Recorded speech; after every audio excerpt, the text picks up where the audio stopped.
Sejam bem-vindos a mais uma palestra virtual da Sociedade Espírita Ramatiz, organização cristã espírita especializada em tratamentos espirituais fundamentados em Jesus, Kardec e Ramatiz.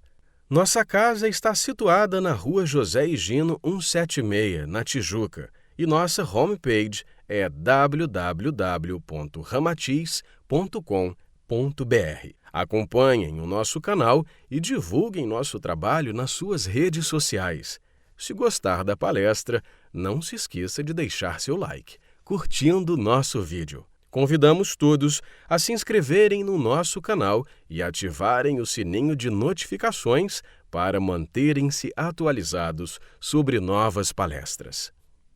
Sob a orientação dos guias espirituais de nossa casa, informamos que ao final da palestra virtual serão irradiados passes espirituais. Para que isso ocorra e você se beneficie dos passes, recomendamos que assista integralmente à palestra com a mente e o coração concentrados, de forma a estabelecer a sintonia e o ambiente adequados para o recebimento das vibrações dos passes doados pelos amigos espirituais.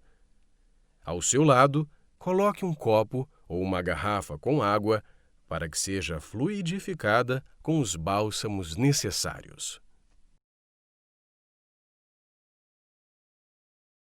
Olá, meu nome é José Luiz, sou um dos expositores da Sociedade Espírita Ramatiz. E aproveitando este espaço que a nossa casa nos concede, vamos abordar um tema de um dos livros do mentor, A Vida Humana e o Espírito Imortal, pela psicografia de Hercílio Mais. Neste livro vamos encontrar orientações sobre problemas da infância e da família. Traz também novos enfoques sobre alimentação e vícios, problemas da religião e ainda problemas futuros do Brasil, entre outros temas. Recomendamos muito sua leitura, pois nos ajudará a entender esse ainda desconhecido espírito imortal. Pedimos aos que nos acompanham que permaneçam até o fim para recebermos o benefício do passe magnético da SER, onde nos dirigiremos, através da força do pensamento, ao final da exposição. Grande parte dos problemas atuais do homem e da sociedade, destacando aqueles que as crianças, adolescentes e os jovens enfrentam, tem origem no relacionamento dos laços de família. É necessário considerar o envolvimento da sociedade na conscientização da grande importância que representa o núcleo familiar na vida humana. A família unida fortalece cada um dos membros, oferecendo as condições apropriadas para o enfrentamento dos desafios que a existência terrena apresenta. A doutrina espírita aborda a importância da família no Livro dos Espíritos, nas questões 695, 774 e 775, ao considerar o casamento como um progresso na marcha da humanidade e o relaxamento desses laços como um recrudescimento do egoísmo, por ser a família o mais eficiente meio de burilamento comportamental e social do ser. Será ingênuo e um comportamento utópico querer reformar a sociedade sem regenerar os indivíduos, porque a razão nos diz que a sociedade será tão boa ou tão má como os melhores ou os piores cidadãos que a formam, não é assim? O conjunto sociedade sempre irá refletir o comportamento dos seus indivíduos. Baseado no tema família, escolhemos para este encontro, no capítulo 2, Problemas da Família, do livro citado acima, A Vida Humana e o Espírito Imortal. Vamos fazer algumas reflexões juntos, baseados em algumas questões feitas pelo médium Hercílio Mais ao Espírito Ramatiz e suas respostas. A primeira pergunta: Conforme tende-se explicado, a família é o agrupamento humano de espíritos amigos ou adversos, que através dos laços consanguíneos unem-se pelo afeto ou vinculam-se pelas dívidas kármicas do passado. Não é assim? E disse o mentor. Realmente, a família carnal tanto é constituída por espíritos afins, como se compõe de almas adversas e de graves conflitos do passado.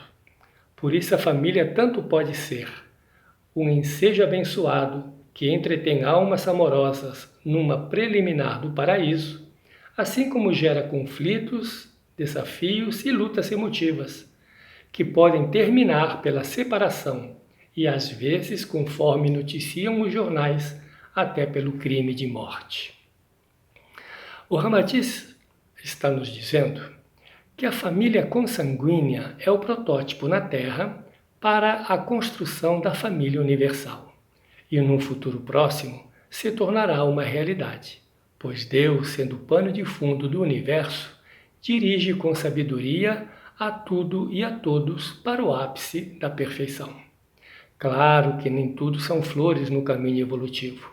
Há também os espinhos, ainda necessários. Esses espinhos irão sinalizar para nós o cuidado e a atenção redobrada para que a tarefa da reconciliação e da evolução possa ser realizada a contento. Será então o convívio com espíritos afins oportunidade para recuperar as forças e o equilíbrio. Assim, quando chegarem os dias mais tempestuosos, possam eles ser superados com maior facilidade. Os laços consanguíneos possuem uma grande força agregadora e é nossa força que se encontram os meios para desfazer as arestas construídas por seres que se vincularam nas dívidas kármicas do passado. O médium faz outra pergunta. Qual é a outra finalidade do lar terreno, além da oportunidade de retificação kármica e seus componentes familiares? E a resposta do mentor. O lar terreno significa a hospedaria da boa vontade, em que o homem e a mulher conjugam-se na divina tarefa de servir, amar e orientar os espíritos amigos ou adversos que, por lei sideral, se encarnam buscando amparo fraterno e dispostos a acertarem as contas pregressas. Bonita expressão usada pelo mentor. O lar terreno significa a hospedaria da boa vontade, em que o homem e a mulher têm por tarefa servir, amar e orientar. Ao encarnarmos, geralmente esquecemos os acordos feitos com aqueles que foram os responsáveis pela nossa volta à matéria. Esquecem-se os compromissos assumidos, entre eles o de receber e conduzir o espírito ou espíritos que retornam sob nossa responsabilidade ao palco da vida. Esse ser vai encontrar um novo cenário, onde terá que atuar com a roupagem de outro personagem, mas por detrás da atual máscara, ali está o espírito de sempre, com seu roteiro particular. E esse roteiro é composto de cenas alegres e muitas outras que são verdadeiros dramas. E o interessante é que muitas partes desse roteiro que o reencarnante traz, os componentes da família, pais, mães, irmãos e etc., têm participação ativa. Essas cenas foram escritas em conjunto. E se foram cenas alegres, o ambiente familiar é uma preliminar do paraíso, como menciona o mentor Ramatiz. Se as cenas escritas foram dramas, teremos um cenário propenso à dor e à desarmonia. Entra nesse cenário, então, o papel dos pais, servindo com segurança. Encontrarão na infância do filho um terreno fértil para lançar as boas sementes do amor e da educação. Amar não requer dificuldade alguma. Pais e mães, na maioria das vezes, realizam essa tarefa com excelência. Quanto ao fato de educar, orientar, é necessário maior atenção. Já paramos para observar em que bases está edificada a educação? Ou qual foi a educação que nós recebemos? Que nossos pais receberam? Sei que alguns poderão dizer: eu fui educado nos melhores colégios e estou dando para o meu filho as mesmas condições, ou seja, o melhor. Sim, certamente, não opomos dúvida alguma, mas desde longas eras o homem é instruído para ser o melhor, para ser um vencedor, para realizar conquistas e, atualmente, todos os incentivos são para a competitividade. O importante é ser competitivo. Isso quer dizer, para alguém conquistar a vitória, alguém terá que ser derrotado. Não é assim? E isso me faz lembrar um ditado popular: farinha pouca, meu pirão primeiro. Com essas atitudes, o homem torna-se de fato um vencedor, um conquistador. Mas também é transformado num ser egoísta, calculista e antifraterno.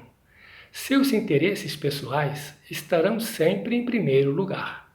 Num mundo tão conturbado, violento, sem princípios éticos, costumamos dizer: que mundo estamos deixando para os nossos filhos? Talvez fosse mais importante inverter a pergunta: que tipo de filhos estamos deixando para o mundo? Humberto Roden, no livro Novos Rumos para a Educação, diz assim, e vamos ler: aquilo que o homem é ou deve ser é aquilo que o homem apenas tem ou deseja ter. O homem comum só se interessa pelo ter, pelas quantidades, ao passo que o homem mais avançado se entusiasma pelo ser, pelas qualidades. Se na escola o mestre dá instrução, é no lar que o filho será educado, pelos pais. E vemos isso no primeiro capítulo do livro Jesus no Lar, pelo espírito de Neio Lúcio. E diz ele: o berço doméstico é a primeira escola e o primeiro templo da alma. Fica claro, ser dever dos pais desde o berço, despertar no ser, que retorna ao círculo familiar, os valores da alma. Porque dentro de cada um de nós existe algo maior e melhor do que aquilo que está fora de nós. Palavras de Humberto Roden. Porque descobrir, meus irmãos, fatos fora é instrução. Realizar valores dentro é educação. E finaliza Humberto Roden: as leis da evolução são inexoráveis e não dependem de nós. A humanidade de ontem foi boa por ignorância. A humanidade de hoje é má por inteligência. E a humanidade de amanhã tem de ser boa por sabedoria. Interessantes as palavras do professor Humberto Roden. Como compreendermos que a família humana é uma experiência ou adestramento para compor a futura família universal? Pergunta feita a Ramatiz. E sua orientação é: a família humana é um conjunto de almas oriundas da mesma fonte divina. Difere apenas em sua periferia pela convenção terrena de cônjuges, filhos, pais ou parentes, em direção à futura família universal. Mas no decorrer das sucessivas existências no mundo físico, os espíritos aprimoram-se e amenizam os seus conflitos pregressos. Lentamente, velhos adversários se aproximam-se, atraídos pelos laços da parentela humana, e louvavelmente fazem as pazes e confraternizam-se para a aventura comum. De fato, a família humana, representada pelo contraste de seus membros, é na Terra o projeto da futura família cósmica, quando através das reencarnações sucessivas, esse conjunto aprender a se amar, a se respeitar, a perdoar e despertando em si os verdadeiros valores da sua natureza humana, a paz, a confraternização para a aventura comum será a realização da verdadeira família universal. Essa é a importância das uniões na Terra, de se envolver através dos contrários o espírito de união com o todo. E outra pergunta: qual seria a composição de um lar terreno integrado perfeitamente nas normas educativas para a vida superior? E a sua resposta: quando os esposos compreendem o objetivo real das leis espirituais que os orientam na comunhão fraterna, quando encarnados, inclusive referente à função do mecanismo sexual como técnica criadora e não simples função de prazer, consideram-se apenas como procuradores divinos, investidos da missão de criar outros corpos no mundo material. Realmente, uma visão mais estreita do que seja esse compromisso assumido na dimensão espiritual pelos futuros esposos torna grande parcela dos relacionamentos quase sempre em meros promotores de prazer, esquecendo-se toda a estrutura de um projeto de vida e seus compromissos com aqueles que serão trazidos pelas portas da maternidade à vida física. E o mentor prossegue esclarecendo: mais que simples objeto-sensação, a mulher é poderosa antena viva, captando o magnetismo superior que flui do mundo oculto durante a relação sexual, operando o milagre da união com as forças inferiores que sobem do mundo animalizado. O desconhecimento desse acontecimento energético durante o intercâmbio genésico transforma o homem num incessante procurador do prazer físico. Não raro, geralmente a mulher é transformada num simples objeto de desejo e a configuração de mulher-mãe fica em segundo plano. Mas o Criador do Universo tem um acordo particular com a mulher, o sublime compromisso de ser geradora de vida através da maternidade. Então, para que o lar possa se integrar nas configurações da vida superior, exigirá um esforço dos cônjuges no comprometimento, no respeito, no amor e, principalmente, numa parceria incondicional. Este capítulo do livro A Vida Humana e o Espírito Imortal, Problemas da Família, com todas as perguntas e as respostas do mentor, é muito importante. Mas, devido ao nosso tempo, trazemos então mais uma pergunta, como a última pergunta. Por que é tão precário e desajustado o casamento terreno? E a seguir, sua interessantíssima resposta. Na Terra, o casamento é precedido de uma fase de namoro ou noivado, onde predomina acentuado sentimentalismo e falsa poesia, que quase sempre se desmente após consumada união conjugal. Antes do casamento, o homem e a mulher trocam juras ardentes na esfera das paixões efêmeras, mas depois instituem um purgatório na forma de lar doméstico. O casamento na Terra, para a maioria dos seres humanos, não passa de um mútuo negócio, onde as paixões significam a mercadoria em trânsito.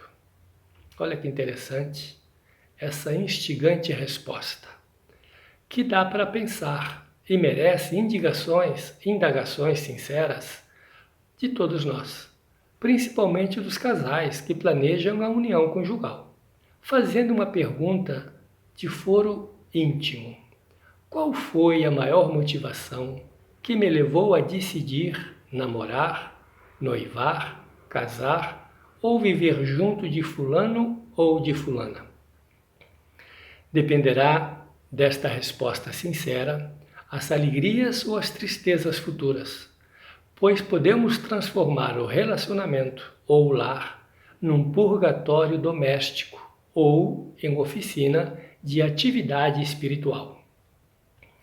No livro Estudando a Mediunidade, de Martins Peralva, vamos encontrar o que ele chama de classificação espiritual do casamento. Olha que interessante como ele relaciona o casamento na visão espiritual. Casamentos acidentais. Encontros de almas por efeito de atração momentânea, sem quaisquer ascendente espiritual, nem laços de simpatia, nem de desagrado. Simplesmente almas que se encontraram na confluência do caminho e que perante as leis humanas uniram apenas os corpos. Casamentos provacionais. Reencontro de almas para reajustes necessários à evolução de ambos. Duas almas se reencontram em processo de reajustamento ao crescimento espiritual.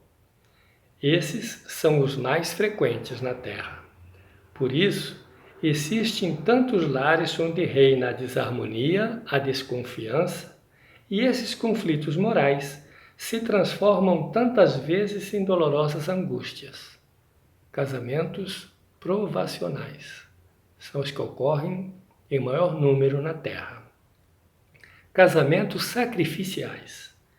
Reencontro de alma iluminada com alma inferiorizada, com os objetivos de redimi-la. Esses reúnem almas possuidoras de virtudes e sentimentos opostos. É a alma esclarecida ou iluminada que se propõe a ajudar a que está mais atrasada. Casamentos afins. Reencontro de corações amigos para a consolidação de afetos. São os que reúnem almas esclarecidas e que muito se amam. São espíritos que, pelo matrimônio, no doce reduto do lar, consolidam velhos laços familiares. Casamentos transcendentais. Almas engrandecidas no bem e que se buscam para realizações imortais. São constituídos por almas engrandecidas no amor fraterno e que se reencontram no plano físico para as grandes realizações de interesse e benefício geral. Essa é muito interessante, essa classificação de Martins Peralva sobre o casamento. E nós, então, estamos finalizando. Eu gostaria de trazer uma pequena mensagem.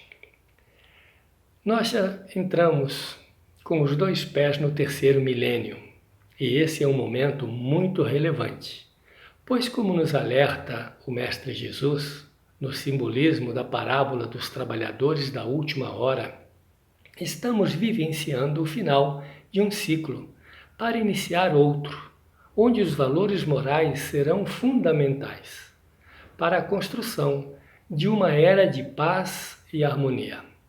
Possamos todos nós nos integrar a esse reino fraterno, fazendo de nosso lar um verdadeiro celeiro de amor e luz. Desejo de coração muita paz a todos. Graças a Deus. A partir de agora, concentre-se no nosso salão de tratamentos e leve sua mente até lá. Feche seus olhos. Respire calmamente. Procure relaxar e mantenha a mentalização do salão. Entre em prece. Sinta-se em paz e de forma receptiva.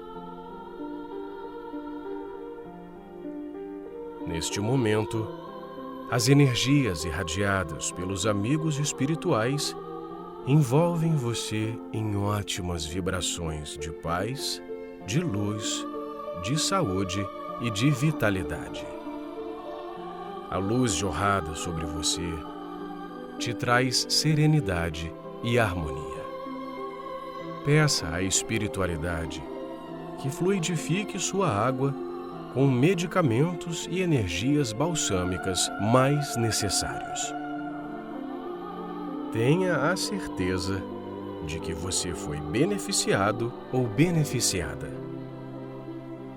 Agora abra seus olhos.